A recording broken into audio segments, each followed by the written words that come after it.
معزز و مکرم سامعین جمعہ، تمام قسم کی تعریف و توصیف و بڑائی و بزرگی اس خالق کائنات مالک ارض و سما کے لیے ہے جس نے اس پوری کائنات کو بامقصد پیدا کیا۔ وبعدہ درود و سلام ہو تمام انبیاء اکرام پر، خصوصاً نبوت کی آخری کڑی جناب محمد رسول اللہ صلی اللہ علیہ وسلم پر۔ اللہم صلی علی محمد وعلی آل محمد کما صلیت علی ابراہیم وعلی آل ابراہیم انک حمید مجید۔ اللہم بارک علی محمد وعلی آل محمد کما بارکت علی ابراہیم وعلی آل ابراہیم انک حمید مجید۔ سامعین جمعہ، آج کے اس خطبہ جمعہ کا موضوع ہے خوشحال اور خوشگوار زندگی کے رہنما اصول۔ آپ اور ہم اس بات سے بخوبی واقف ہیں کہ اللہ رب العالمین نے ہم تمام انسانوں کو بحیثیت انسان حضرت آدم علیہ السلام کو ہمارا باپ بنا کر سب کو ایک یکسانیت سے نوازا، لیکن کچھ احوال، کچھ کیفیتوں کا اعتبار سے ہم ایک دوسرے سے مختلف ہیں۔ کسی کو اللہ رب العالمین نے جسم کے اعتبار سے کسی کو قوی اور مضبوط بنایا ہے تو کسی کو کمزور رکھا ہے، کسی کو ناٹا تو کسی کو لمبا قد عطا کیا ہے، اور اسی طریقے سے مال و دولت کے اعتبار سے بھی ایک انسان دوسرے انسان سے مختلف ہے۔ کسی کو اللہ رب العالمین نے مال و دولت سے نوازا ہے تو کسی کو اللہ رب العالمین نے غریبیت سے نوازا، کسی کو فقر و فاقہ سے دوچار کیا۔ اسی طریقے سے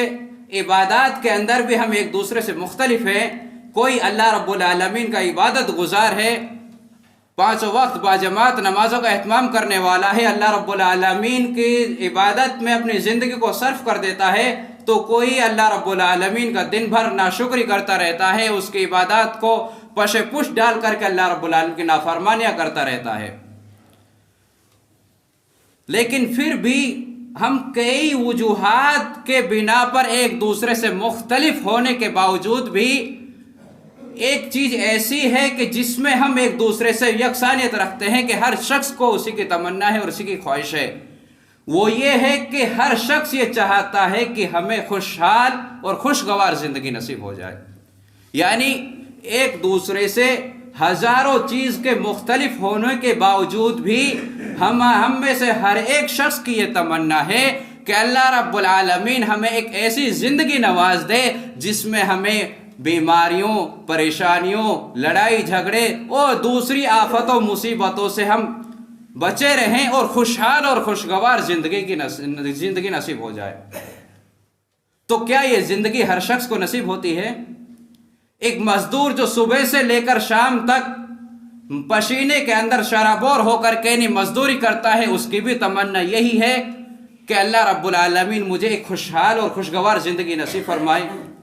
ایک تجارت، اپنی تجارت میں صبح سے شام تک اسی کوشش میں رہتا ہے کہ میں زیادہ سے زیادہ مال کماؤں تاکہ مجھے بھی ایک خوشحال زندگی نصیب ہو جائے۔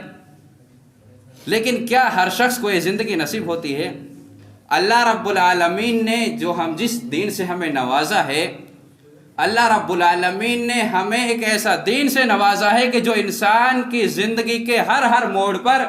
اس کی رہنمائی فرماتا ہے۔ اس میں اللہ رب العالمین نے کچھ ایسے اصول بھی بیان کیے ہیں کہ اللہ رب العالمین کے ان اصولوں پر اگر انسان صحیح معنوں میں عمل کرنے والا بن جائے تو واقعی میں اسے ضرور وہ زندگی نصیب ہوگی جس کا اللہ رب العالمین نے اپنے بندوں سے وعدہ کیا ہے۔ خطبہ مسنونہ کے بعد میں نے قرآن مجید کی ایک آیت تلاوت کی جس میں اللہ رب العالمین ارشاد فرما رہا ہے کہ من عمل صالحا من ذکر او انثى وهو مؤمن فلنحيينه حیاتا طیبہ ولنجزینهم اجرهم باحسن ما كانوا يعملون، کہ بے شک تم میں مومن مرد ہو یا عورت اگر وہ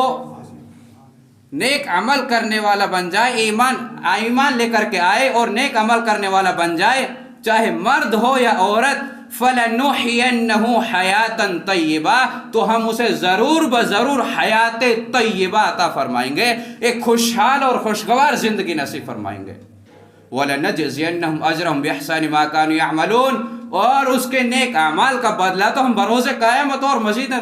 نعمتوں سے نوازیں گے۔ یہ تو اس کے لیے اللہ رب العالمین دنیا ہی کے اندر اس کے لیے ایک وعدہ کیا ہے ہر اس بندے سے، چاہے وہ مرد ہو یا عورت، اگر صحیح معنوں میں ایمان لے کر کے آ جائے اور نیک اعمال کرنے والا بندہ بن جائے تو ضرور بضرور ان اللہ لا یخلف المیعاد، کہ اللہ رب العالمین کا بھی وعدہ خلافی نہیں کرتا۔ اگر اللہ رب العالمین نے اپنے بندوں سے وعدہ کیا ہے خوشحال زندگی نصیب کرنے کا، تو ضرور بضرور اسے وہ خوشحال زندگی، خوشگوار زندگی، جس میں اسے چین و سکون کے اندر وہ اپنی زندگی کاٹ کر کے جائے گا، وہ زندگی اسے ضرور عطا فرمائے گا، اگر حقیقت میں بندہ اللہ رب العالمین پر صحیح معنوں میں ایمان لے کر کے آ جائے، جس طریقے سے اس پر ایمان لانے کا حق ہے، اور نیک عمل کرنے والا بندہ بن جائے۔ اللہ رب العالمین نے ایک اور دوسرے مقام پر ارشاد فرمایا الذین آمنوا وعملوا الصالحات طوبی لہم وحسن مآب، کہ بے شک جو لوگ ایمان لے کر کے آئے، الذین آمنوا وعملوا الصالحات، جو لوگ نیک اعمال کرتے ہیں، طوبی لہم، اس کے لیے طوبہ ہے۔ آپ نے مساجد کے اندر سنا ہوگا کہ جب بچوں کو کلمہ یاد کراتے ہیں تو کہتے ہیں کہ اول کلمہ طیب، اسی سے طیب سے یہ طوبہ بنا ہے کہ جس کا معنی پاک ہوتا ہے، آپ سب جانتے ہیں۔ تو اللہ رب العالمین اسے پاکیزہ زندگی ضرور بضرور عطا فرمائے گا اگر بندہ صحیح معنوں میں نیک عمل کرنے والا بندہ بن جائے۔ تو پتہ یہ چلا خوشحال اور خوشگوار زندگی کا پہلا اصول یہ ہے کہ بندہ صحیح معنوں میں اپنے رب پر ایمان لے کر کے آئے اور نیک عمل کرنے والا بندہ بن جائے۔ ہم میں سے ہر ایک شخص اس بات کا تو دعویٰ کرتے ہیں کہ ہم اللہ رب العالمین پر ایمان رکھتے ہیں، اگر یہاں سے باہر نکلنے کے بعد کوئی غیر مسلم، ہم میں سے اکثر لوگ یہ نہیں اسے سمجھا پائیں گے، اگر کوئی غیر مسلم یہ پوچھ لے کہ تم لوگ نماز تو پڑھتے ہو، ابھی جمعہ کی نماز بھی پڑھ کے آ رہے ہو، کہ اللہ رب العالمین پر تمہارا ایمان ہے، اللہ پر ایمان رکھتے کیسے ہیں؟ اگر اس سے کسی مسلمان سے یہاں پہ پوچھ لی جائے تو اکثر لوگ یہ نہیں بتا پائیں گے کہ اللہ پر ایمان کس طرح رکھا جاتا ہے، اس کی کیفیت کیا ہے، توحید کیا ہے، اکثر لوگ نہیں سمجھا پائیں گے،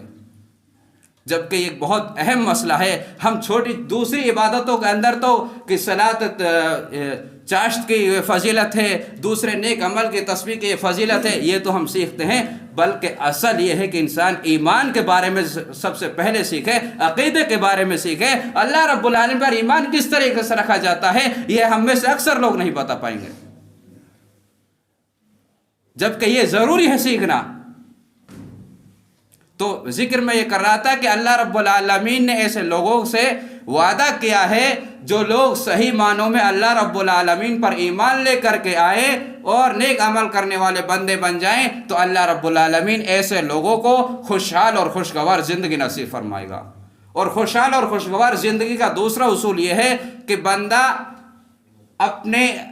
5 وقت جو اللہ رب العالمین نے نماز فرض کی ہیں اس کا اہتمام کرے، پابندی کے ساتھ میں نمازوں کا پڑھنے والا بندہ بن جائے۔ نماز ایک ایسی عبادت ہے، اللہ رب العالمین کی فرض کردہ عبادت پر اگر صحیح معنوں میں بندہ عمل کرنے والا بندہ بن جائے تو اس کی زندگی سے اللہ رب العالمین چین و سکون کو دور کر دیتا ہے، بیماریوں سے محفوظ رکھتا ہے، فقر و فاقہ کو دور کر دیتا ہے، اللہ رب العالمین اس کی زندگی میں برکت عطا فرما دیتا ہے۔ اللہ رب العالمین نے ارشاد فرمایا یا ایھا الذین آمنوا استعینوا بالصبر والصلاۃ، کہ اے ایمان والو تم نماز اور صبر کے ذریعے اللہ رب العالمین کی مدد حاصل کرو، یعنی تم صبر کرنے والے بندے بن جاؤ اور نمازوں کا اہتمام کرنے والے بندے بن جاؤ گے تو اللہ رب العالمین کو تمہیں مدد حاصل ہوا کرے گی، اللہ رب العالمین کی مدد تمہارے ساتھ شامل حال رہے گی۔ اگر صحیح معنوں میں بندہ اسی طریقے سے نماز نبی کا اہتمام کرنے لگ جائے جو نماز اللہ کے نبی نے اپنی امت کو دی ہے اور صبر کرنے والا بندہ بن جائے تو اس کو بھی اللہ رب العالمین کی جب مدد حاصل ہو جائے گی تو اسے اور کس چیز کی ضرورت ہے اس دنیا کے اندر، یعنی خوشحال اور خوشگوار زندگی کے لیے اللہ رب العالمین کی مدد حاصل ہو جائے تو اس سے بڑھ کر اور کیا چیز ہو سکتی ہے۔ اسی طریقے سے نبی کریم صلی اللہ علیہ وسلم نے ارشاد فرمایا کہ اقرب ما یکون العبد من ربہ وهو ساجد فاکثر الدعاء، کہ بندہ مومن سب سے زیادہ اپنے رب سے قریب اس وقت ہوتا ہے جب وہ سجدے کی حالت میں ہوتا ہے۔ فاکثر الدعاء، تم جب سجدے کی حالت میں ہو تو زیادہ سے زیادہ دعا کیا کرو، یعنی یہ نماز ایک ایسی عبادت ہے جس سے بندہ اپنے رب سے بہت زیادہ قریب ہو جاتا ہے۔ نماز اللہ رب العالمین کے بہت سارے عبادات ہیں، یا بہت سارے اللہ رب العالمین نے ایسی عبادتیں فرض کی ہے جن سے اللہ رب العالمین کا تقرب حاصل ہوتا ہے، بندہ اپنے رب سے قریب تر ہو جاتا ہے۔ لیکن ان میں اللہ کے نبی نے جو ہمیں بتلایا کہ بندہ سب سے زیادہ قریب ہوتا ہے وہ نماز ہے، اور نماز میں بھی سب سے زیادہ قریب اس وقت ہوتا ہے جب سجدے کی حالت میں ہوتا ہے۔ تو ہمیں چاہیے کہ جب ہم سجدے کی حالت میں ہوں تو زیادہ سے زیادہ اللہ رب العالمین سے دعاؤں کا اہتمام کرے، اللہ رب العالمین سے اور مزید قربت کا سوال کرے۔ اور تو اللہ رب العالمین کا جب ہم قربت کا سوال کریں گے تو ضرور و ضرور ہمیں اللہ رب العالمین یہ خوشحال اور خوشگوار زندگی کا بھی جب سوال کریں گے تو وہ بھی ہمیں ضرور و ضرور عطا فرمائے گا۔ اسی طریقے سے ایک اور حدیث کے اندر تو اللہ کے نبی نے اپنی آنکھوں کی ٹھنڈک یعنی اپنے چین و سکون کا مرکزی نماز ہی کو بتلایا ہے، جعلت قرۃ عینی فی الصلاۃ، کہ میری آنکھوں کی ٹھنڈک نماز میں رکھی گئی ہے، یعنی مجھے اس وقت تک چین و سکون اور آنکھوں کی ٹھنڈک نصیب نہیں ہوتی جب تک کہ میں نماز ادا نہ کر لوں۔ تو نماز یہ بھی ایک اہم عبادت ہے، اور ایسی عبادت ہے کہ جس کے ذریعے بندہ اپنے رب سے بہت زیادہ قریب ہو جاتا ہے، اور ایسے لوگوں کے لیے جو صحیح معنوں میں خشوع کے ساتھ ارکان و شروط اور واجبات کے ساتھ وہ نماز کو صحیح معنوں میں ادا کرتے ہیں تو اللہ رب العالمین کی معونت، اللہ رب العالمین کی مدد اس کو ضرور بضرور ایسے لوگوں کو شامل ہوتی ہے، نصیب ہوتی ہے، اور اللہ رب العالمین کی جس کو مدد حاصل ہو جائے تو ضرور بضرور اس کی زندگی خوشحال اور خوشگوار زندگی بن جائے گی۔